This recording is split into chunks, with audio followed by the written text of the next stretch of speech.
convido para você abrir a sua Bíblia no livro de 2 Reis, capítulo 20. Eu coloquei um banner lá para quem está no grupo, né? E eu coloquei assim: arrume a casa. Arrume a casa. Eu sei que as mulheres não gostam dessa parte, né? E eu sei que, bom, Eldomar é o único marido que está aqui, né? Eu e Eldomar.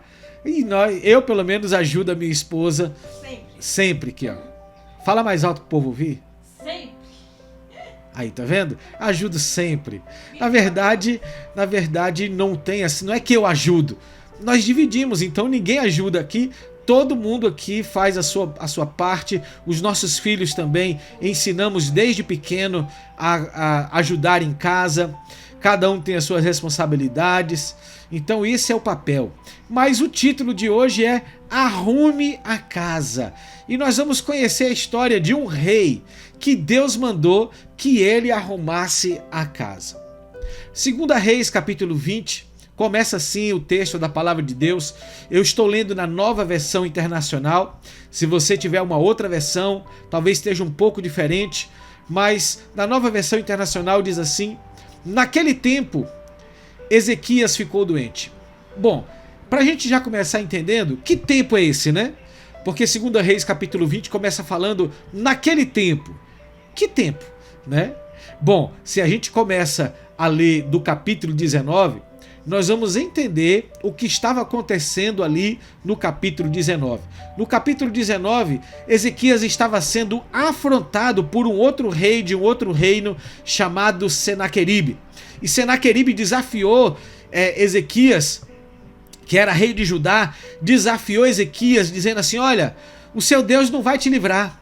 O seu Deus não vai fazer com que você escape das minhas mãos. Veja o que aconteceu, né, com os outros reinos que tentaram resistir.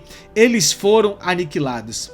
Então, Ezequias, a Bíblia diz aqui no 19, que ele vai até o profeta Isaías, e o profeta Isaías traz uma palavra de Deus para ele, né? E busca então, né, essa palavra de Deus. Mas ele recebe uma segunda carta de Senaqueribe.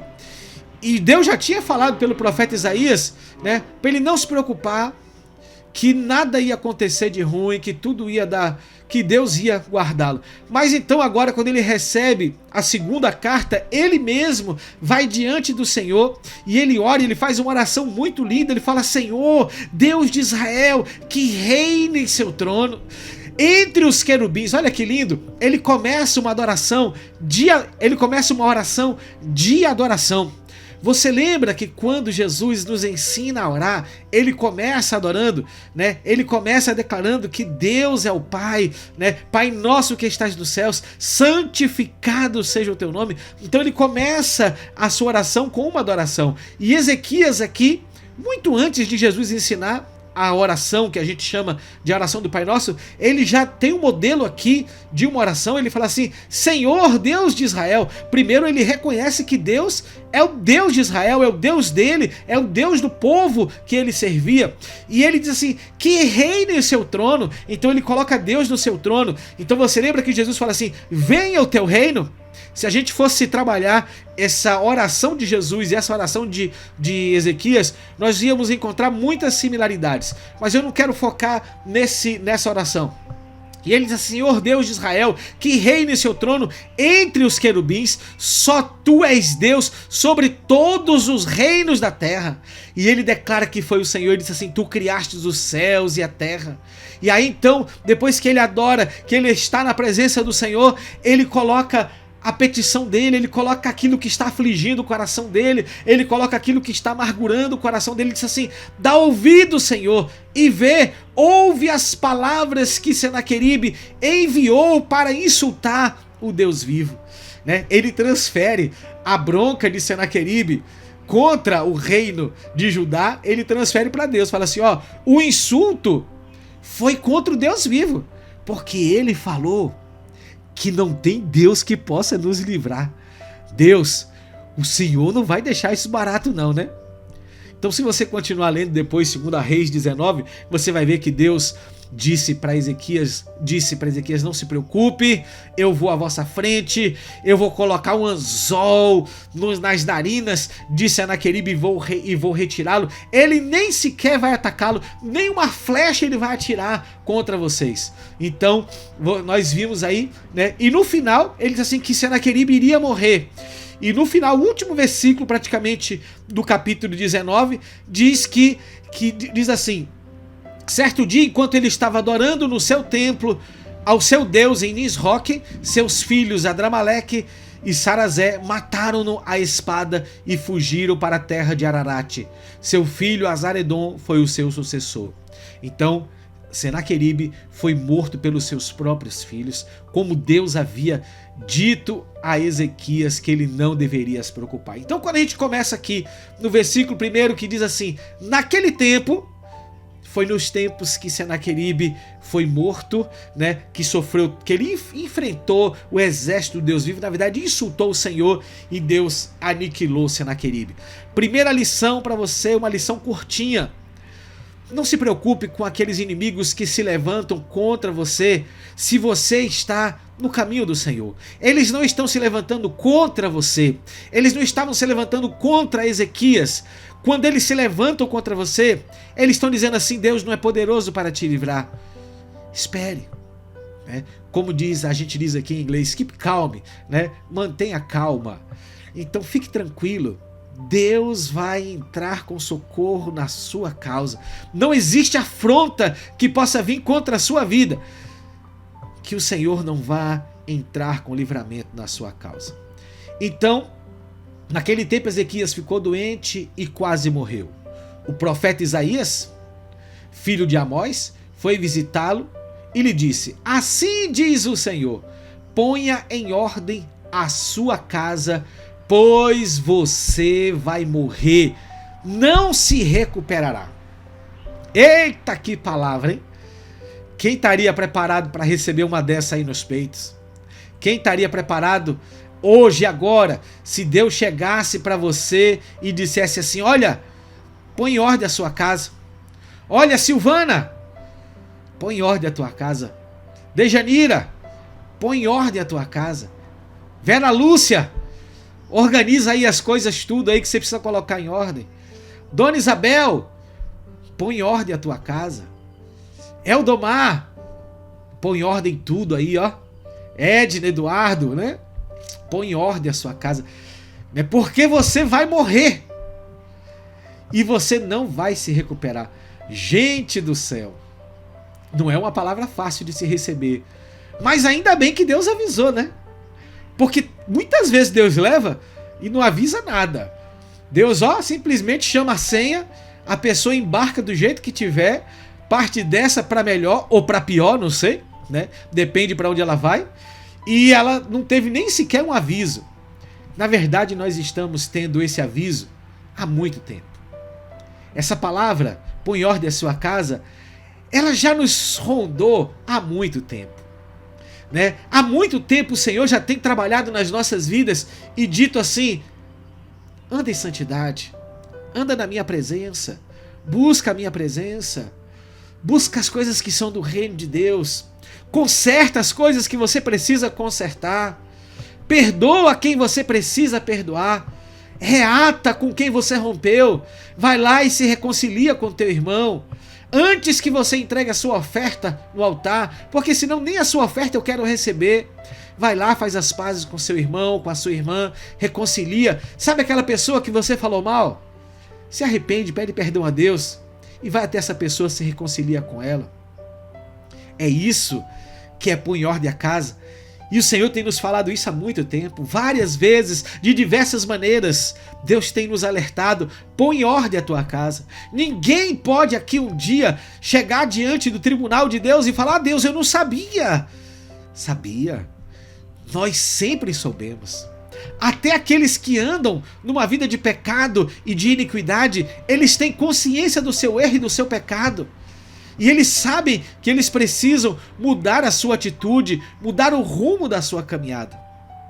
Mas a Bíblia diz aqui: que Deus olha para Ezequias, que estava doente, uma doença para a morte, e diz assim: põe em ordem a sua casa, pois você vai morrer.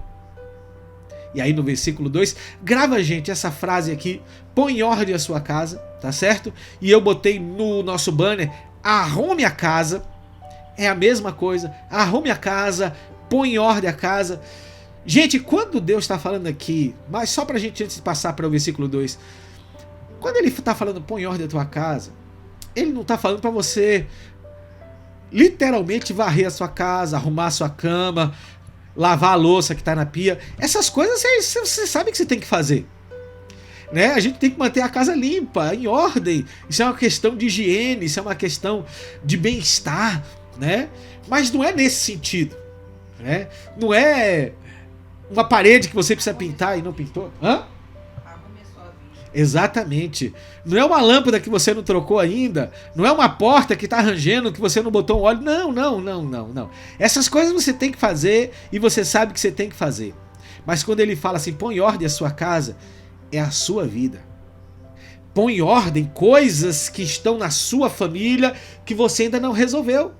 Coloque em ordem a sua família, coloque em ordem a sua casa, coloque em ordem o seu posicionamento enquanto cristão, o seu posicionamento, né, enquanto servo de Deus. É nesse sentido que ele diz aqui: coloque em ordem a sua casa. É a sua vida pessoal, é o seu coração, é a sua comunhão, é a sua família, são seus filhos, seu casamento, seus relacionamentos. Põe em ordem a tua casa. E aí no versículo 2, Ezequias virou o rosto para a parede e orou ao Senhor. Ezequias conhecia o Senhor. Vocês lembram lá no capítulo 19, quando eu citei que ele faz uma oração, e ele começa orando e faz uma oração de adoração ao Senhor, uma oração lindíssima de adoração e de entrega ao Senhor para fazer o seu pedido. E agora ele ora de novo, ele virou o rosto para a parede e orou ao Senhor. E olha só a oração dele: lembra-te, Senhor, como tenho te servido com fidelidade e com devoção sincera. Eu tenho feito o que tu aprovas. E Ezequias chorou amargamente. Queridos, esse versículo é uma lição para mim, é uma lição para todos nós. Porque talvez hoje, se eu fosse pedir alguma coisa para Deus, eu ia pedir por misericórdia. Senhor, tem misericórdia de mim, porque eu não mereço. Senhor, tem misericórdia de mim, porque eu sou um pecador miserável. Senhor, tem misericórdia de mim, porque quem sou eu para entrar na sua presença e te colocar um pedido dessa maneira?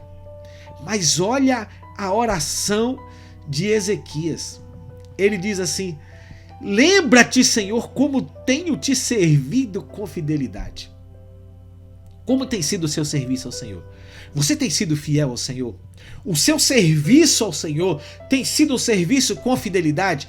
Tem sido algo que você sabe que tem sido aprovado por Deus? As coisas que você tem feito tem sido com o coração sincero, com o coração puro, com o coração contrito, com o coração voltado ao Senhor? Sem buscar reconhecimento dos homens, sem buscar reconhecimento de A ou de B, mas tem sido com fidelidade?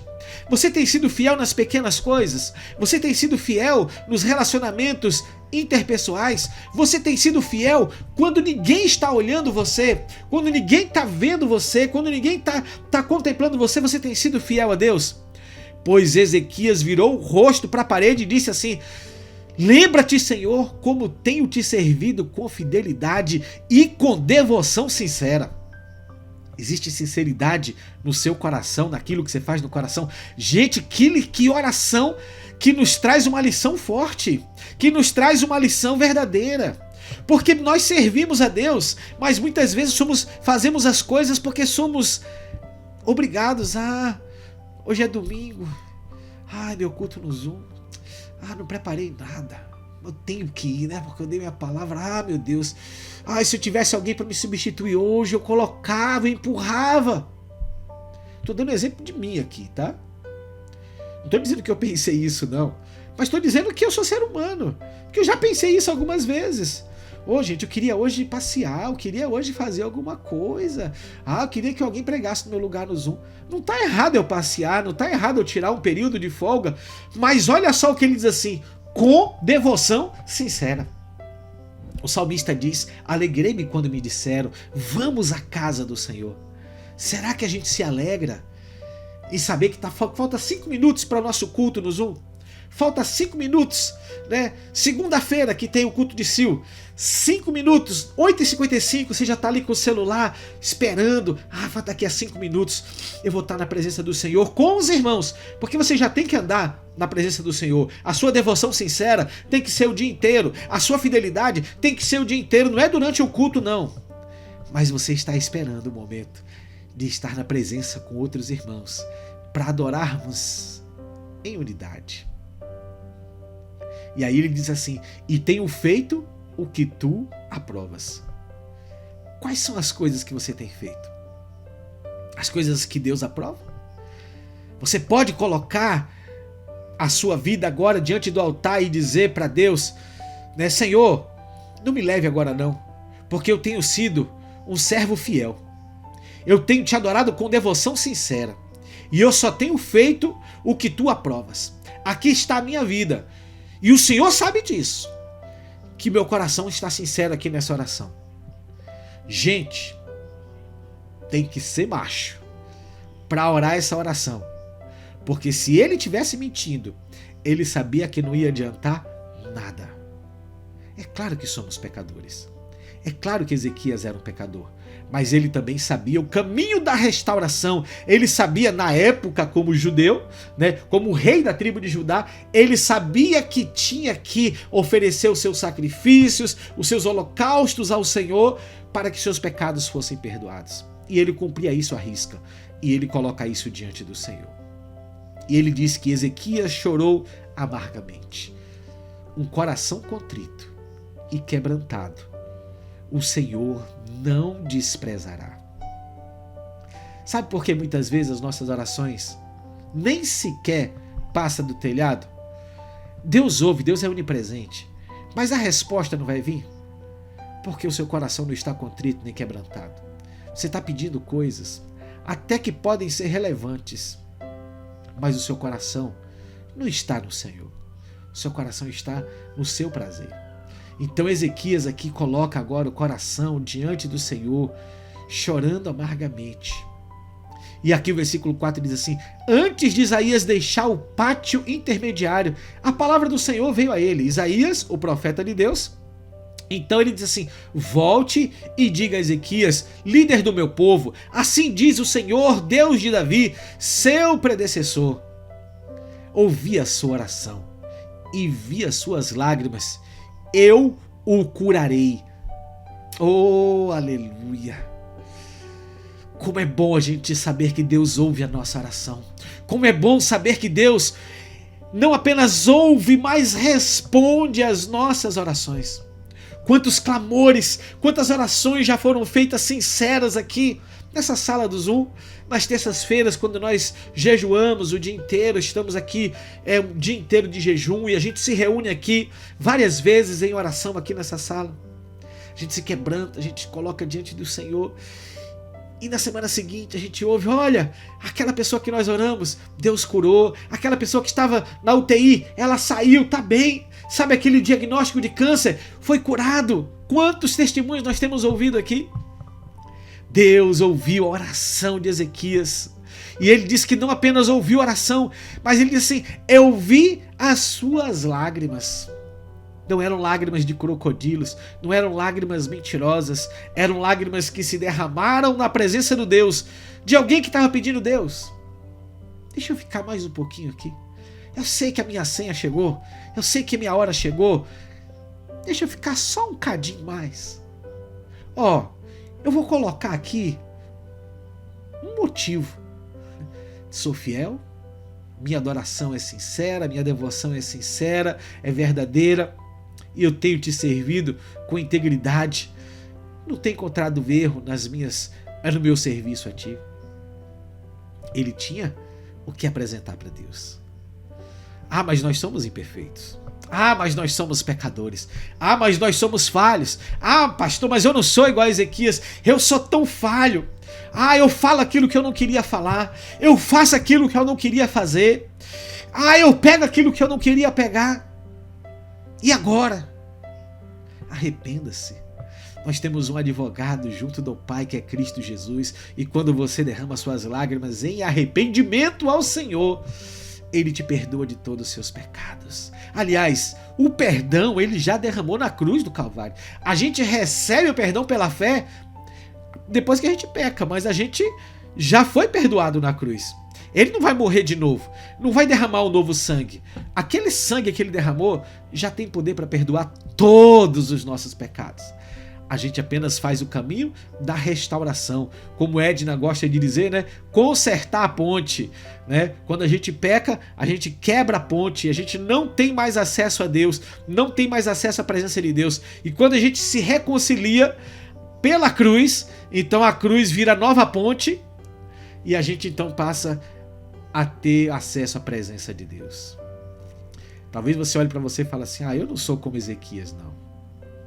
Eu não posso dizer: Senhor, veja como eu sou fiel diante da tua presença, veja como eu sou íntegro, veja como eu sou um adorador fiel, veja como meus atos são atos de justiça. Eu não posso fazer essa oração.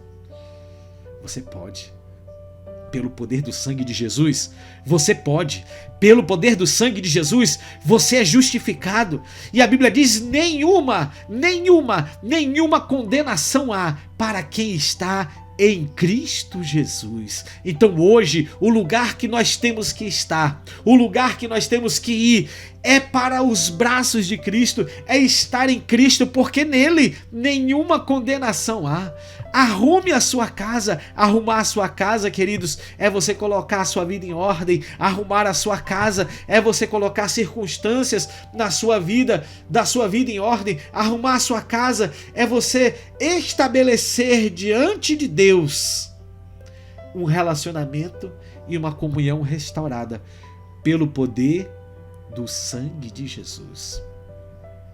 Ouvi a sua oração e vi as suas lágrimas. Eu o curarei. Hoje tem cura para você. Hoje tem restauração para você. Hoje tem libertação para você. Hoje tem salvação para você. Porque o mesmo Deus que proferiu aquela palavra para Ezequias, Ele diz para mim e para você: eu te restaurarei.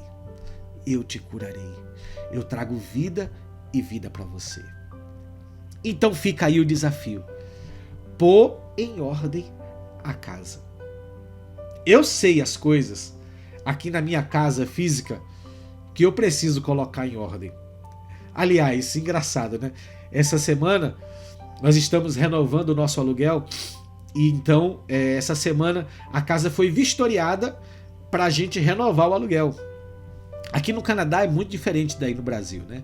Então, o dono da casa, o proprietário da casa, ele contrata uma empresa que faz uma vistoria na casa, né? E vê se a casa está em condições, se o inquilino não está destruindo a casa, não está depreciando o imóvel, né? Então, veio aqui esse fiscal fazer a vistoria na casa e a gente teve que colocar várias coisas em ordens que estavam fora do lugar, que haviam danificado, que não estava do jeito certo. Para quando o fiscal chegasse, falar: tá tudo em ordem, sua casa tá bonitinha, sua casa tá bem conservada. E é assim na nossa vida. Põe em ordem a sua casa. Você sabe as coisas na sua vida que você precisa arrumar. Você sabe as áreas de debilidade que você tem. Paulo vai nos dizer: examine-se, pois, o homem a si mesmo. Ele chama a igreja, ele nos chama para uma autorreflexão. Não adianta eu falar: nossa, como você é linguarudo, nossa, como você fala palavrão, nossa, como você é maldizente, nossa, eu não posso apontar o dedo para você, porque quando eu aponto um dedo para você, eu tenho mais 3 voltados para mim e tenho um voltado para Deus. Então, antes que eu apontar para você, eu tenho que olhar para mim, olhar para dentro de mim. Examine-se, pois, o homem a si mesmo. É você que sabe as coisas que você tem que colocar em ordem. E o Senhor te chama hoje. coloque em ordem. Você não tem uma palavra de morte, porque o que Deus disse para Ezequias, pois vais morrer, mas nós vamos morrer. Você sabe quando? Você tem aí o dia que vai chamar a tua senha? O dia que vão te chamar? Não tem. Ou por um acaso você sabe o dia que Jesus Cristo vai vir buscar a igreja? A hora que a trombeta vai soar? Pode ser a qualquer momento. Nós já estamos vivendo os últimos dias, já estamos vivendo os últimos momentos. A trombeta pode soar a qualquer instante. Então, queridos, a palavra rema para nós agora é: ponha em ordem a tua casa, porque resta pouco tempo. Nós não sabemos. Ele virá como ladrão, no abrir e fechar de olhos. Nós estaremos, a igreja foi arrebatada e nós estaremos com ele nas nuvens. Você vai fazer parte desse grande dia? Você está com a casa em ordem para fazer parte desse grande momento? Então o Senhor hoje cutuca você, te dá mais uma oportunidade, te chama mais uma vez, como a gente diz, né? Te chama na chincha, te chama assim, ó, ponha em ordem a tua casa. É isso que ele quer falar para você. E eu te convido agora, nesse momento, a colocar o seu coração diante do Senhor, a colocar áreas de sua vida que você sabe que você precisa restaurar. Você sabe quais são as paredes que você tem que lavar com o sangue de Jesus aí no seu coração, na sua mente. Você sabe aonde está crescendo o capim e você tem que aparar esse capim, talvez na sua língua, talvez nos seus olhos. Você sabe.